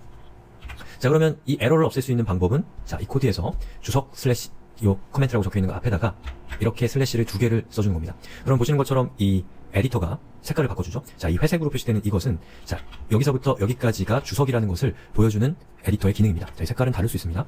자, 그럼 어떻게 되는가를 한번 살펴보면, 자, 요거를 제가 리로드를 해보면 아까 있었던 에러가 사라졌죠. 자, 그것은 왜 그러냐면 여기 주석, 코멘트라고 되어 있는 자바스크립트의 문법에 맞지 않는 저 코드의 내용이 주석이라는 형태의 코드로 바뀌었기 때문에 그렇습니다. 그 얘기는 뭐냐? 여기 있는 이 코드는 이제는 자바스크립트가 해석하지 않는다는 겁니다. 무시한다는 거예요. 자, 그건 왜 그러냐면 이 앞쪽에 있는 이 슬래시라는 저 기호 때문인데요. 자, 이 슬래시가 2번 연속돼서 사용되는 것은 이 자바스크립트라는 프로그래밍 언어에서는 특수한 의미를 갖게 됩니다. 다시 말해서 약속되어 있는 기호라는 뜻이에요. 무슨 약속이 되어 있냐? 자, 이 슬래시 2개 뒤에 등장하는 내용은 주석이다. 다시 말해서 해석하지 말어라 라는 약속이 되어 있기 때문에 슬래시 뒤에 있는 이것들이 문법적으로 해석되지 않았기 때문에 여기에 표시가 됐었던 에러 메시지가 나타나지 않고 있는 겁니다. 자, 그래서 제가 간단하게 1 더하기 2 이렇게 했을 때 제가 수업을 만든다고 하면 여러분들이 여기 있는 요 코드의 실행 결과를 미리 가늠해 볼 수 있도록 제가 결과는 3이라고 이렇게 적어주게 되면 여러분이 그냥 모바일로 제 수업을 보고 있을 때도 자, 여기 있는 주석을 보고서 이것의 결과는 3이구나라는 것을 여러분들이 알 수가 있겠죠. 자, 그렇게 그런 도움말을 쓸 때 1차적으로 주석을 쓸 수가 있고요. 그리고 여기 있는 요 위에다가 이렇게 써줄 수도 있죠. 이 밑에 있는 아래의 코드가 실습용 코드입니다. 이렇게 적어주는 거죠. 그 얘기는 뭐죠? 밑에 있는 코드의 어떤 취지를 자, 위에 있는 주석으로 설명하고 있는 거예요. 얘나 똑같은 거죠, 사실은. 자, 그래서 좋은 코드, 잘 만들어진 코드는 좋은 주석을 갖고 있는 코드입니다. 좋은 주석이라고 하는 것은 너무 길지도 않고 너무 짧지도 않은, 너무 장황하지도 않고 너무 빈약하지도 않은 적당한 적합한 형태의 설명이 잘 부과되어 있는 코드가 좋은 코드인 거죠. 왜냐하면 코드라는 것이 시간이 좀 지나면 자기 코드가 아닙니다. 한 3개월만 지나도 막 심하게 요구를 했는데 알고 보니까 자기 가짜 코드인 경우가 있죠. 자, 그렇기 때문에 미래에 타인이 되어 있을 자기 자신이 그 코드를 이해할 수 있도록 여러분들이 주석을 잘 달 수도 있는 것이고요. 그리고 타인과 같이 협업을 한다고 하면 자신이 작성한 코드의 취지를 설명해야 되는 경우에 이렇게 주석을 사용할 수가 있는 겁니다. 근데 사실은 정말로 좋은 코드는 주석조차 필요하지 않은 쉽게 이해할 수 있고 가독성이 좋은 코드가 좋은 코드라고 할 수가 있습니다. 자, 적당히 잘 써야 된다는 거죠. 자, 근데 여기 있는 이 주석은 문법적인 구성이 좀 있는데요. 자, 슬래시 뒤에 나오는 주석은 어디까지가 주석이냐면 줄바꿈을 하기 전까지가 주석입니다. 그렇기 때문에 줄바꿈이 된 얼럿 1 더하기 2라고 하는 이것은 실행되는 코드가 되는 거고요. 마찬가지 이유로 이렇게 같은 줄에 놓게 되면 저 경고창은 뜨지 않게 됩니다. 자, 그리고 주석은 한 가지 더 있는데요. 주석은 자, 이것도 주석입니다. 자, 이 주석은 방금 아까 보셨던 그 주석과 차이점은 여러 줄을 사용할 수 있다는 거예요. 자, 제가 여러 줄이라고 이렇게 했죠. 자, 그러면 어떻게 되는 거예요? 보시는 것처럼 자, 여기서부터 여기 사이에 있는 구간은 주석인 거죠. 그래서 이 브라우저가 해석하지 않는 자바스크립트 해석기가 무시해버리는 영역이 된다는 겁니다. 만약에 여러분이 해야 될 말이 많다면 이렇게 여러 줄을 작성하는 이 주석을 사용하게 되는 거죠. 아, 참, 우리가 주석을 사용하는 또 다른 경우가 있는데요. 어떤 코드를 일시적으로 동작하지 않도록 할 때도 주석을 사용할 수 있습니다. 자, 이번 시간에는 또 다른 문법적인 거, 세미콜론이라는 거에 대해서 알아보겠습니다. 자, 우리가 이전에 var, a는 1이라고 이렇게 했죠. 그리고 얼럿 A 이렇게 했던 거 기억나시죠? 자, 이렇게 하면 어떻게 되나요? 예. 뭐 1이 화면에 출력이 될 겁니다. 그런데 여기에 있는 이거 궁금하셨던 분들이 있을 거예요. 예. 모르는 거 잘 못 찾는 분들 궁금하셨을 겁니다. 자, 이거는 세미콜론이라고 하고 기호는 어디냐면 알파벳 L과 그리고 다운표 사이에 있는 키를 Shift 누르지 않고 하시면 이 세미콜론이 됩니다. 자, 이 세미콜론은 명령이 끝났다라는 것을 명시적으로 표시할 때 사용하는 기호입니다. 예. 그런데 이 세미콜론을 이렇게 삭제해도 이 명령은 잘 동작합니다. 왜냐하면 줄이 바뀌면 자바스크립트는 명령이 끝났다라고 간주하기 때문에 그렇습니다. 하지만 명시적으로 이렇게 세미콜론을 표시하는 것은 좋은 습관입니다. 그리고 세미콜론이 반드시 필요한 경우도 있어요. 예를 들면 여기 있는 이 두 줄의 명령을 한 줄로 바꾸고 싶다. 자, 이런 경우에는 세미콜론이 꼭 필요합니다. 왜냐하면 한 줄에 있기 때문에 어디서부터 어디까지가 하나의 명령어의 단위라는 것을 명확하게 컴퓨터에게 알려주기가 어렵기 때문이죠. 요만큼과 이만큼이 독립된 명령이라는 것을 알려주는 역할로서 세미콜론을 쓰는 거죠. 만약에 얘가 없다 그러면 자, 어때요? 명령어 자체가 1 얼럿으로 바뀌어버렸죠. 뭐 그렇다고 얘를 한 줄 띄어 쓴다고 해서 프로그램이 이 컴퓨터가 이것을 이해할 수 있는 것이 아니기 때문에 세미콜론을 이렇게 찍어주는 겁니다. 자, 이런 경우에는 반드시 세미콜론을 써야 되는 상황이라는 거죠. 자, 이렇게 해서 세미콜론이 무엇인가에 대해서 제가 소개를 해드렸고요. 그리고 간단하게 하나만 더 말씀드리면 여기에 있는 이렇게 띄어쓰기 크게 되어 있는 부분 있죠. 저거는 보통 탭키를 누르시면 됩니다. 탭키 TAB라고 적혀있는 Q와 A키 왼쪽에 있는 키가 탭키인데요. 자, 이 탭키를 입력하시면 보통 한 4칸 정도 스페이스를 4번 때린 것 정도로 들여쓰기가 됩니다. 그래서 만약에 여러 개를 들여쓰기 하고 싶을 때는 이렇게 한 다음에 여러 줄을 선택하고 탭을 하시면 그 선택된 구간들이 한꺼번에 들여쓰기가 되는 거죠. 자, 이 탭키를 쓰는 이유는 가독성을 높이기 위해서입니다. 만약에 얘가 이렇게 따닥따닥 붙어 있으면 보시는 것처럼 위쪽에 있는 이 스크립트라고 되어 있는 이 코드와 이 닫히는 코드 사이에 있는 이 구간이 잘 두드러지지가 않잖아요. 자, 그런 경우에 탭키를 사용을 하는 거고요. 그리고 이 바라고 하는 키워드와 A 사이는 이렇게 띄어쓰기를 반드시 해야 되지만 얘와 얘 사이는 띄어쓰기를 하지 않아도 상관없습니다. 근데 제가 이렇게 띄어쓰기를 하는 것은 역시 가독성, 보기 좋게 하기 위해서 이렇게 한 겁니다. 뭐 취향이라고 할 수가 있는 것이죠. 자, 이렇게 해서 제가 띄어쓰기라고 하는 이 문법적인 것에 대해서도 여러분들께 소개를 해드렸습니다. 네, 이번 시간은 비교라는 주제를 다루겠습니다. 자, 값과 값이 있을 때 이 두 개의 값이 같은지 또 어느 쪽이 큰지 이러한 것들을 판별하는 것이 바로 비교인데요. 이 비교라고 하는 것은 우리가 이 수업 끝나고 그 다음에 배울 수업은 조건문이라고 하는 건데요. 바로 그 조건문과 결합됐을 때 아주 중요한 의미를 발휘하기 때문에 이번 시간은 어떻게 보면은 반쪽짜리 수업이라고 할 수가 있습니다. 그렇기 때문에 수업이 좀 다소 지루하게 느껴질 수가 있는데 여기까지만 참으시면 다음에 조건문 수업에서 본격적인 프로그래밍다운 무언가를 만들 수가 있게 됩니다. 자, 우선 비교에 대한 이야기를 들어가기 전에 이 연산자가 무엇인가에 대해서 먼저 얘기를 해보면 이 연산자라고 하는 것은 어떠한 작업을 컴퓨터에게 지시하기 위한 기호 정도로 생각하시면 될 건데요. 자, 여기 보시면 이거 우리가 이전 시간에 살펴봤던 내용이죠. A는 1. 이건 무슨 뜻이죠? A라는 변수에 1이라는 값을 대입한다라는 뜻입니다. 자, 이 맥락에서 A는 변수이고요. 1은 값이죠. 다른 말로는 상수라고도 합니다. 자, 상수는 바뀌지 않는 값, 변수는 바뀌는 값이에요. 그리고 그 중간에 있는 equal은 자, 얘는 정식 명칭은 뭐냐면 대인 연산자예요. 즉, 좌항에 있는 값을 우항에 대입한다 라는 뜻에서 대입 연산자라고 하고, 자, 여기서 제가 얘기하고 싶은 것은 바로 이 연산자라고 하는 겁니다. 즉, 컴퓨터에게 A라는 변수에 1이라고 하는 값을 대입해라 라는 명령을 바로 이 연산자를 통해서 하고 있는 것이죠. 그래서 이러한 형태의 연산자를 보통 뭐라고 하냐면 이항 연산자, 좌항과 우항, 두 개의 항이 있죠. 그 두 개를 결합한 연산자를 이항 연산자라고 하는데 제가 지금 얘기하는 이런 용어들 전혀 중요하지 않습니다. 그냥 한 귀로 듣고 한 귀로 흘리셔도 돼요. 자, 그리고 제가 방금 상수라는 표현을 썼는데 A는 1이라는 것은 A가 1이 될 수 있고 A는 2가 될 수도 있다는 뜻이죠. 그렇기 때문에 A는 변수입니다. 그런데 만약에 1은 2라고 하면 이건 말이 되나요? 1은 1이고 2는 2죠. 1이 2가 될 수 없기 때문에 1이라고 하는 값과 2라고 하는 값은 고정된 값입니다. 그래서 이러한 것들을 보통 상수라고 부르는 거죠. 변수에 대항되는 개념으로서 상수라는 표현을 쓴다고 일단은 생각하시면 되겠습니다. 자, 이번 시간에 살펴볼 내용은 바로 연산자 중에 비교 연산자라는 것을 배울 겁니다. 우리가 이전에 배운 것은 대입 연산자였고요. 이번에 배울 것은 비교 연산자입니다. 그래서 비교 연산자는 뭐 좌항이 있고 우항이 있을 때, 이거 변수죠. 두 개가 같은지, 그때는 equal을 쓰고요. A가 큰지, 또는 B가 큰지, 크거나 같은지, A가 크거나 같은지, B가 크거나 같은지를 판별하는 연산자가 바로 비교 연산자입니다. 그리고 이 비교 연산자를 통해서 만들어진 결과, 이만큼이, 결과는 true, false, 이 두 가지의 값 중에 하나를 갖게 되는데, 이러한 것을 불린이라고 부르는데요. 자, 불린은 이렇게 말로 설명하면 헷갈릴 수밖에 없습니다. 뒤에서 비교와 관련된 부분을 살펴보면서 true, false, 참, 거짓, 이게 무엇인지를 제가 설명을 드릴 거고, 그리고 이것은 우리 다음 수업인 조건문을 통해서 도대체 왜 이러한 비교가 필요하고, 또 불린이라고 하는 데이터 타입이 어떻게 실제로 활용되는가를 여러분들이 체험했을 때 이것이 무엇인가에 대한 구체적인 느낌 또는 구체적인 이해를 갖게 되는 거니까요. 이것도 조금만 참으시면 약 30분 후에 이게 무엇인지 정확하게 이해하실 수가 있을 겁니다. 자, 이번 동영상 시간이 조금 지나서 다음 동영상으로 넘어가서 이 여러 가지 비교 연산자들을 살펴보는 시간을 갖도록 하겠습니다. 자, 이번 동영상에서는 연산자 중에 이 동등 연산자 또는 일치 연산자라고 하는 것에 대해서 살펴보겠습니다. 자, 우선 연산자는 어떤 기호로 이루어져 있어요. 그래서 이렇게 생긴 기호는 바로 동등 연산자라는 것이고요. 동등 연산자, 영어로는 equal operator라고 합니다. equal operator. 자, 이것이 하는 일은 좌항과 우항을 비교해서 그 서로 값이 같다면 true, 다르다면 false가 되는 것이 바로 equal operator, 동등 연산자인데요. 자, 보시는 것처럼 여기 있는 좌항이 숫자 1입니다. 그리고 우항이 숫자 2예요. 자, 이것은 좌항에 있는 값과 우항에 있는 값이 같나요? 다르죠. 그렇기 때문에 제가 지금 표시하는 이 영역 있죠. 이 부분 전체가 false로 치환됩니다. false가 되는 거예요. 자, 그리고 이건 어떤가요? 좌항과 우항의 값이 같죠. 그렇기 때문에 이것은 참이기 때문에 여기에 제가 붉은색으로 표시하는 이 부분이 true로 치환이 됩니다. 자, 그럼 정말 그런지 한번 실행을 시켜보겠습니다. 자, 콘솔을 열고요. 화면이 지저분할 때는 클리어라고 하고 엔터를 치면 깨끗해지죠. 자, 실행을 해보면 우선 경고창을 하고요. 1, equal, 2 하고 엔터를 치면 false가 나옵니다. 자, 2와 2는 같죠. 엔터를 치면 true가 나오죠. 자, 그러면 이거는 숫자만 비교할 수 있는 것이 아니고 문자와 같은 다른 데이터 형식도 비교할 수가 있습니다. 자, alert하고 1 그리고 1 이렇게 하면 결과는 좌항과 우항이 같기 때문에 true가 됩니다.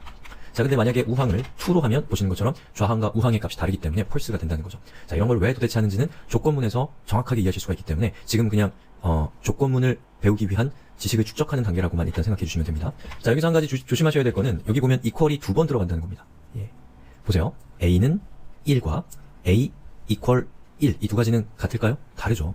자, equal이 하나 있을 때는 이것은 대입 연산자로서 좌항의 우항의 값을 좌항에 대입하는 역할을 합니다. 자, equal이 두 개 있는 것은 동등 연산자로서 좌항과 우항의 값이 같다면 이것 전체를 true, 다르다면 false, 거짓이라는 의미에서 false를 만들어주는 것이 바로 동등 비교 연산자입니다. 그래서 그냥 작은 기호의 차이일 뿐이지만 전혀 다른 의미를 가지고 있다는 거 꼭 기억하셔야 됩니다. 자, 그 다음에 살펴볼 것은 equal이 3번 들어가는 연산자인데요. 이거 아주 중요한 연산자입니다. 자, 이것은 뭐 한국어로 굳이 표현하면 일치 연산자라고 할 수 있는데, 자, equal은 영어로는 equal이 두 번 들어가면 equal은 같다라는 뜻이죠. equal operator입니다. 자, equal이 두 번 들어가면 자, 똑같은데 앞에 뭐가 붙냐면 strict가 붙습니다. strict equal operation입니다. operator 이렇게 equal이 3개 있으면 자, strict는 엄격한 이라는 뜻이에요. 즉 엄격한 동등 연산자 라는 뜻인데요. 다시 말해서 좌항과 우항의 값이 정확하게 같으냐라는 것을 체크하는 것이 바로 equal이 3번 붙은 연산자가 하는 일입니다. 그럼 한번 실행을 시켜볼게요. 자, 여기서 제가 경고창을 띄울게요. 1과 1이 같은지 물어보고 있죠. 앞 좌항의 1은 숫자고 우항의 1은 문자죠. 똑같은 1이라고 하는 어떤 정보이지만 프로그래밍적으로 숫자 1과 문자 1은 엄연히 다른 겁니다. 그렇기 때문에 제가 이거 실행을 해보면 false가 리턴이 됩니다. 자, 그런데 재미있는 것은 만약에 여러분이 equal을 두 번만 쓴다면 그 결과는 true가 됩니다. 자, 잘 생각하셔야 될 거는 자, 이것의 결과는 false고 이것의 결과는 true라는 겁니다. 즉 자바스크립트에서 여러분이 equal을 3번 사용한 일치 연산자라는 것을 쓰게 되면 좌항과 우항의 정보가 같을 뿐만 아니라 데이터의 형식도 정확하게 일치할 때만 true가 됩니다. 그렇기 때문에 이 두 가지는 데이터 타입이 다르기 때문에 false가 된 거고요. 그리고 equal을 두 번 쓰는 동등 연산자는 좌항과 우항의 값이 데이터 타입이 다르다고 하더라도 그것이 실질적으로 갖고 있는 정보의 의미가 동일하다라고 한다면 자바스크립트는 그것을 같은 값으로 인정해주는 연산자를 제공하고 있는 거예요. 자, 이것은 자바스크립트라는 언어를 둘러싸고 있는 여러 가지 논쟁들, 또 자바스크립트라는 언어가 갖고 있는 어떠한 특성, 이러한 것들을 잘 보여주는 사례라고 할 수가 있는데요.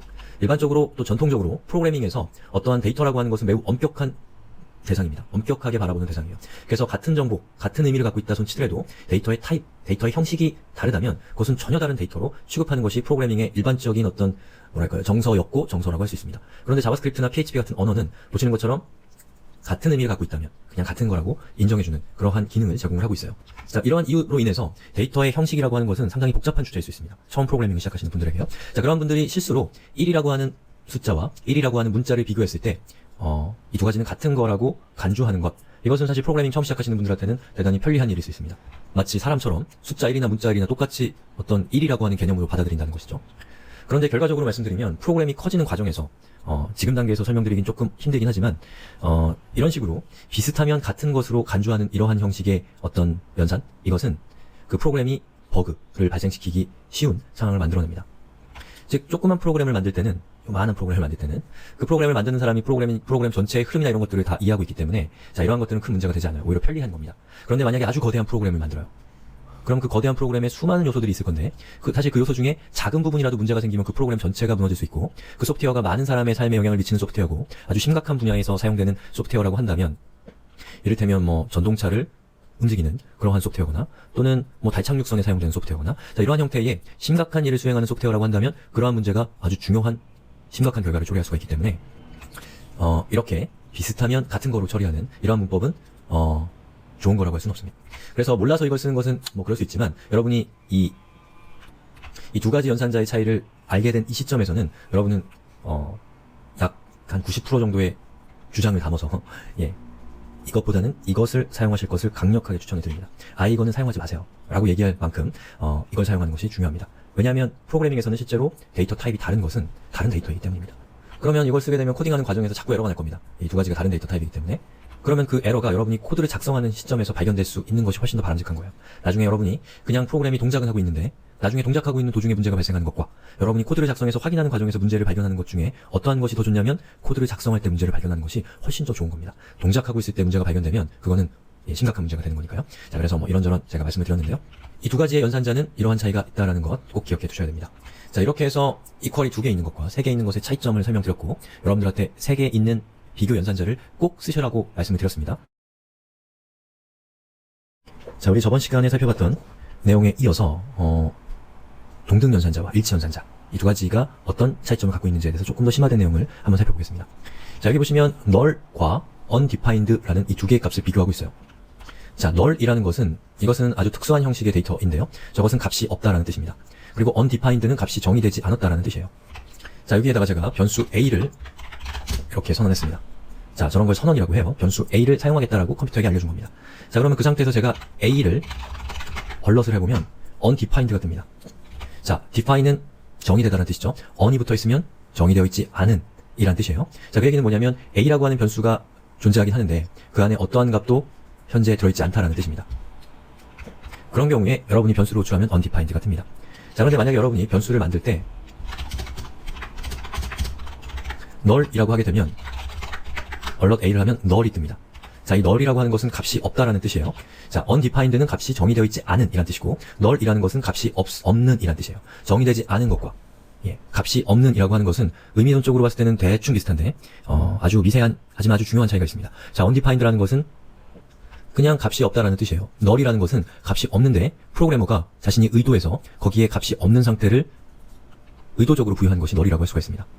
똑같이 값이 없는 상태인데 undefined는 프로그래머가 의도하지 않은 상황, 그리고 null은 프로그래머가 현재 값이 없다라는 것을 의도적으로 지정한 상황이 null이라고 생각하시면 되겠습니다. 자, 이런 걸 언제 쓰느냐? 지금 설명드리긴 어렵습니다. 그냥 그런 형식의 데이터 타입이라고만 알아두시면 되겠습니다. 자, 그러면 이 두 가지의 값을 제가 비교해보면 undefined와 null을 비교해보겠습니다. 결과는 true죠? 그런데 equal을 3번 쓰면 false가 됩니다. 즉, 프로그래머가 의도했건 의도하지 않았건 값이 없으면 똑같이 값이 없다는 의미로 해석이 된다는 것이고, 프로그래머가 값이 없는 상태를 의도한 것과 의도하지 않은 것은 둘 다 값이 없다라고 하더라도 엄격하게 보면 다르다라는 뜻이 되는 것이죠. 자, 제가 앞선 내용에서 어떤 비교의 결과는 true 아니면 false 둘 중에 하나가 된다고 말씀드렸죠. 자, 여기서 true와 false가 무엇인가에 대해서 잠깐 소개를 드리고 나머지 내용을 진행을 해야 될 것 같은데요. 자, true라는 것은 또 false라는 것은 데이터의 형식입니다. 그리고 이 두 가지의 값을 묶어서 어떤 카테고리로 분리를 하냐면 불린이라고 합니다. 자, 마이너스 땡땡땡 마이너스 1, 0, 1, 2, 3. 자, 이런 거는 뭐라고 하죠? 넘버라고 합니다. A, B, C 이런 건 뭐라고 하죠? 스트링, 문자열이라고 합니다. 데이터의 성격에 따라서 그 데이터들을 카테고라이징하는 데이터의 형식이 존재합니다. 스트링, 넘버, 불린 이런 식으로요. 자, 이러한 것들을 데이터의 타입이라고 부르고요. 스트링과 넘버는 가장 대표적인 데이터의 타입이지만 이 불린이라는 것도 아주 중요한 데이터 타입입니다. 그런데 넘버와 스트링은 아주 많은 정보들이 거기에 포함이 되는 거지만 이 불린의 경우에는 불린이라는 데이터 타입은 단 두 가지의 데이터만이 존재합니다. 자, 그러면 undefined, null이라고 하는 것은 각각이 데이터 타입이에요. 보시는 것처럼 undefined는 undefined라는 데이터 타입이고요. null이라는 것은 null이라는 데이터 타입이에요. 자, true와 false는 둘 다 불린이라는 데이터 타입이고 이 정수들은 이 정수 전체들, 뭐 소수까지 다 포함하죠. 이 숫자들 전체가 넘버라는 데이터 타입이라는 겁니다. 아시겠죠? 자, 그러면 여러분이 또 하나 알고 계셔야 될 것은 자, 여기 있는 얼럿에다가 제가 true라고 치면 예, true가 출력이 되죠. 자, 그리고 제가 이렇게 해서 이렇게 하면 어떻게 되나요? true가 됩니다. 자, 그리고 제가 이걸 2로 바꿔도 2로 바꾸면 false가 되고요. 3로 바꾸면 역시 false가 됩니다. 자, 자바스크립트에서 이 동등 연산자, 이퀄이 두 개 있는 거죠. 이퀄이 두 개 있는 동등 연산자는 숫자 1을 true로 간주합니다. 그리고 숫자 1이 아닌 수들을 false로 간주해요. 그런데 이퀄이 3개 붙어 있는 경우에는 보시는 것처럼 숫자 1과 true는 다르다라고 합니다. 그리고 문자 1과 true는 역시 같은 거고 문자 1과 true를 일치 연산자로 비교해보면 false가 됩니다. 그 다음에 0과 마이너스 0을 비교했을 때는 0이라고 하는 것은 둘 다 똑같이 0이죠. 왜냐하면 예, 가장 중간에 있는 숫자니까요. 자, 그렇기 때문에 이것의 결과는 양수건, 음수건, true입니다. 예. 그리고 NaN이라는 것은 여러분이 0을 0으로 나눴을 때 예를 들면 자, 수학에서 이렇게 0으로 나누면 이것은 성립하지 않는 수잖아요. 자, 그렇기 때문에 그런 경우에는 NaN이라는 데이터 타입을 갖게 됩니다. 자, 그렇기 때문에 NaN과 NaN을 비교하게 되면 이 NaN이라는 것은 계산할 수 없음, 뭐 숫자가 아님, 뭐 이런 계산할 수 없음에 가깝겠네요. 자, 그러한 결과에 불과하기 때문에 이 두 가지는 둘 다 NaN이라고 할지라도 false가 된다는 거 조금 특징적인 거지만 뭐 처음 시작하시는 분들한테는 이거 볼 일 별로 없을 겁니다. 자, 그래서 제가 밑에 참고로 이렇게 링크를 해놓은 것을 보시면 자, 위에 보면 탭이 있습니다. 자, equal과 strict equal 그리고 if가 있는데요. 이 각각의 탭에 따라서 자, 동등 비교 연산자에서 어떠한 값들을 비교한 결과는 true냐 false냐라는 것을 이렇게 표로 보여주고 있어요. 자, 여기 보시는 것처럼 자, 그러면 여기 있는 이 표를 한번 보죠. 자, 요것은 무슨 뜻이냐면 자, 이런 뜻이에요. 자, 얘가 true, 얘는 true죠.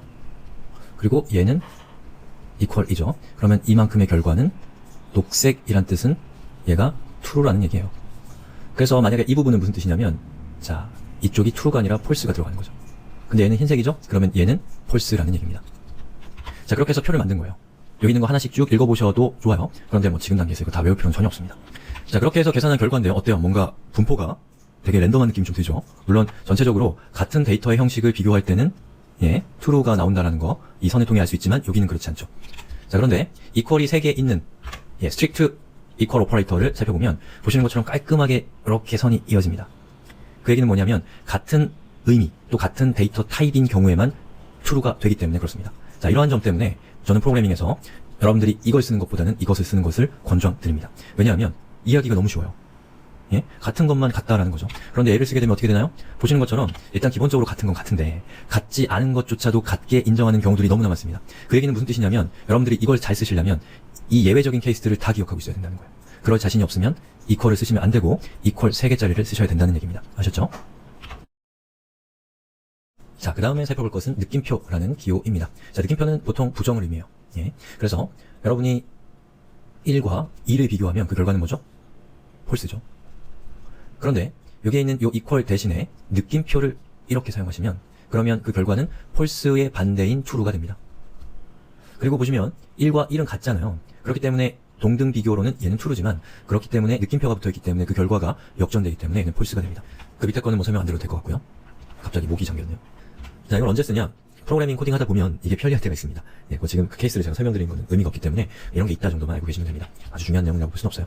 자, 이거는 뭐냐면 예, 이것과 똑같은 의미예요. 예, 정확하게 같으냐의 부정입니다. 예, 이것으로 나온 true, false 그 결과가 반대로 나온다라는 거죠. 자, 이렇게 해서 제가 equal에 대해서 살펴봤는데요. equal은 굉장히 중요합니다. 왜냐하면 equal은 숫자뿐만 아니라 문자, 여러 가지 형태의 데이터 타입들을 다 비교하기 때문에 equal이라는 것은 중요하고요. 그 다음에 살펴볼 거는 부등호인데요. 부등호는 숫자들을 비교할 때 사용하는 거예요. 자, 그래서 10과 20이 있을 때 10이 더 크다라는 뜻이죠. 거짓말이니까 얘는 false가 되고요. 자, 이거는 참이기 때문에 true가 됩니다. 자, 이것은 10과 10이 있을 때 두 개의 값은 같잖아요. 그렇기 때문에 false가 됩니다. 자, 그런데 만약에 여러분이 이렇게 equal과 부등호를 같이 쓰게 되면 10과 20이 있을 때 좌항이 우항보다 크거나 같냐라는 뜻입니다. 자, 20이 더 크잖아요. 그러니까 얘는 false입니다. 자, 이거는 true인데, 자, 이것은 보시는 것처럼 좌항과 우항이 우항보다 크거나 같으냐에서 바로 같으냐의 조건이 걸리기 때문에 얘는 true가 됩니다. 자, 이렇게 해서 비교 연산자에 대해서 소개를 드렸고요.